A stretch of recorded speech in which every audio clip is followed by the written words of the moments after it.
येईल का जुळून नाते? तिने वाकून खाली बघत त्याला हात केला. त्याने हसून बाय केलं आणि जाऊन गाडीत बसला. इथून पुढे त्याची गाडी निघाली घरी जायला. आज ऑफिसला जाणार नव्हती. दिव्याच्या समोर तो दाखवत जरी नसला तरी त्रास होत होता त्याला.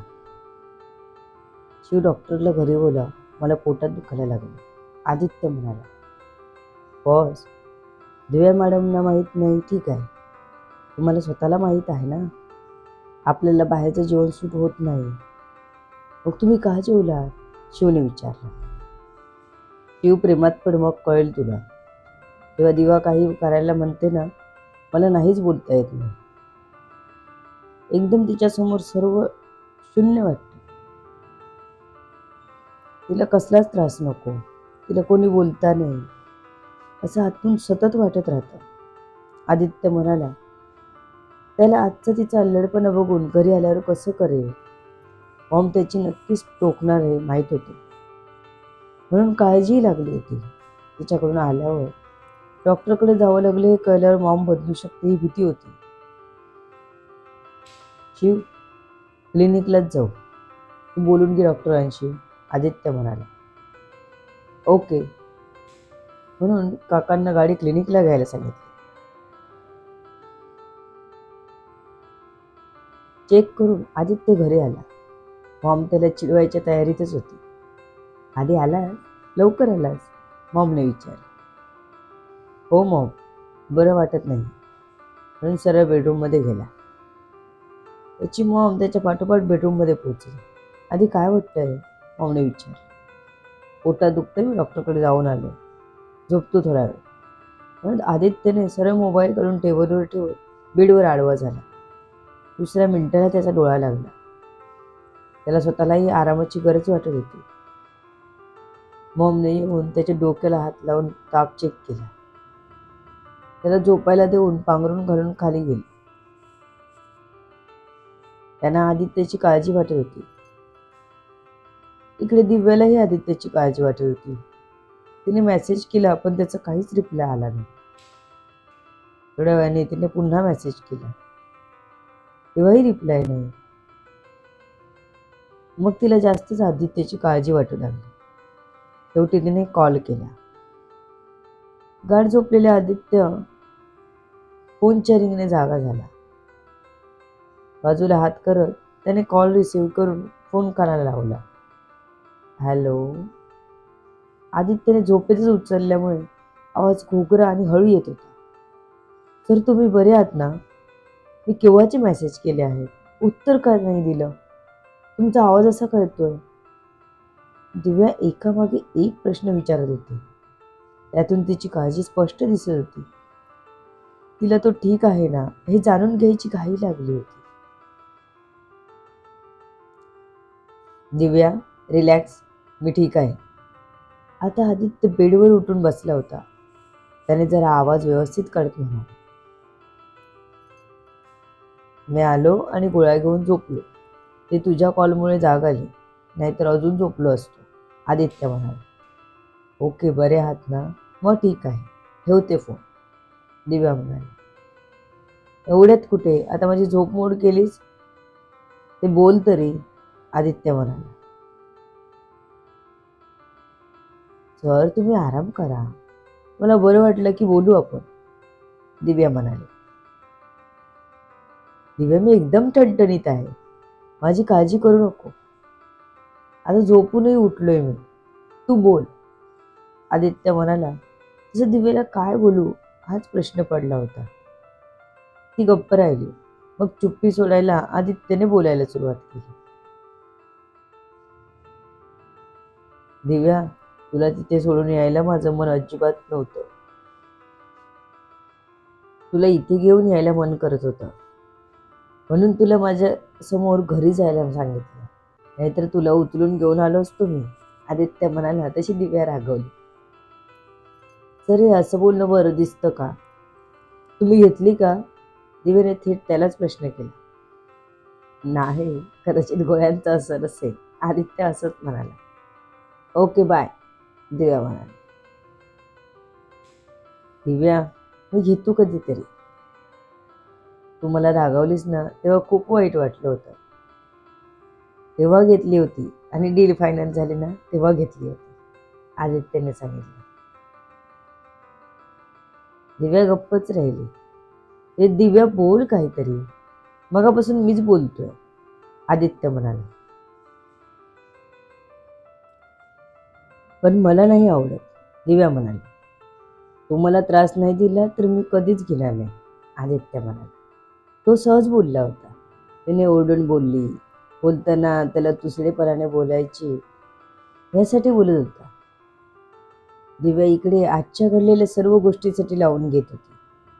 आपल्यामुळे आदित्यला त्रास झाला असं वाटत होतं तिला.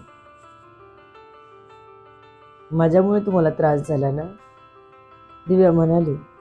दिव्याचा आवाज अगदी रडवेला वाटत होता. आदित्य काही बोलायच्या आधीच मितालीचा तिच्याजवळ आवाज आला.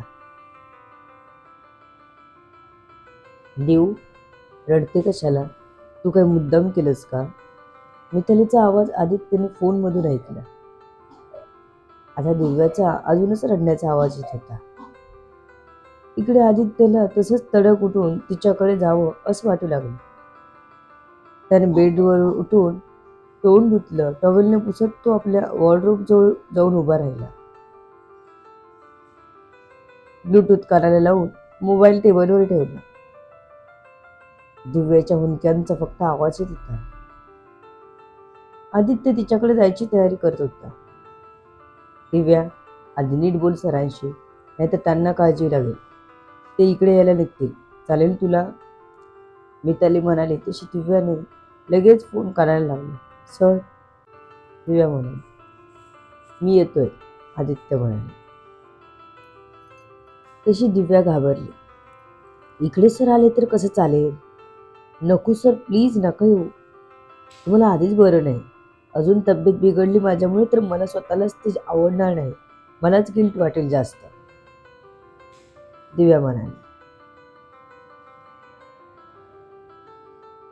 सर, ती ठीक आहे आणि मी आहे ना, नका काळजी करू. तिला तुमची काळजी वाटते म्हणून रडते ती, आणि तुम्ही इथे आलात तर अजून त्रास होईल तुम्हाला. एवढ्या रात्री आलेलं चांगलं नाही दिसणार. हा आवाज मितालीचा होता. मिताली बोलेपर्यंत दिव्या पाणी पिऊन डोळे पुसून आली, त्यामुळे ती थोडीफार नीट बोलू शकत होती. मिताली, ती खरंच चांगली आहे ना?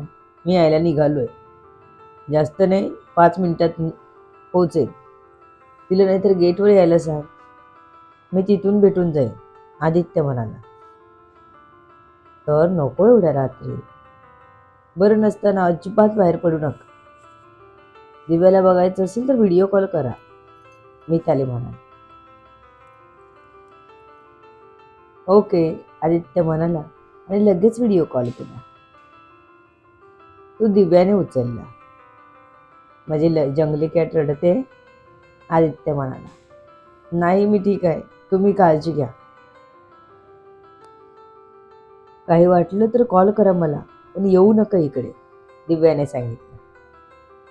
ओके, नाही, पण तू जर मला एक फ्लाइंग कीज देत असशील तर, नाहीतर हा बघ मी निघालोच आहे, आदित्य म्हणाला.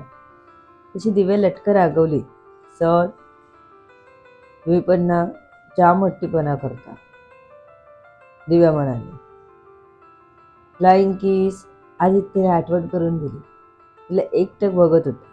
तसं दिव्याने ओठांना हात लावून फुंकर मारली. आदित्यने ते घ्यायची लगेच ऍक्शन केली. तर तुम्ही बरे आहात ना, दिव्याने पुन्हा विचारले.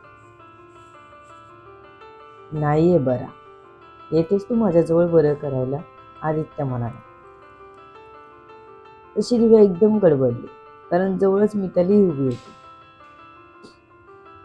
सर, तुम्ही आराम करा, मी तिकडे आली तर तुम्हाला अजूनच डॉक्टरकडे न्यायला लागेल, त्यापेक्षा शांतपणे आराम करा, मी ठेवते फोन.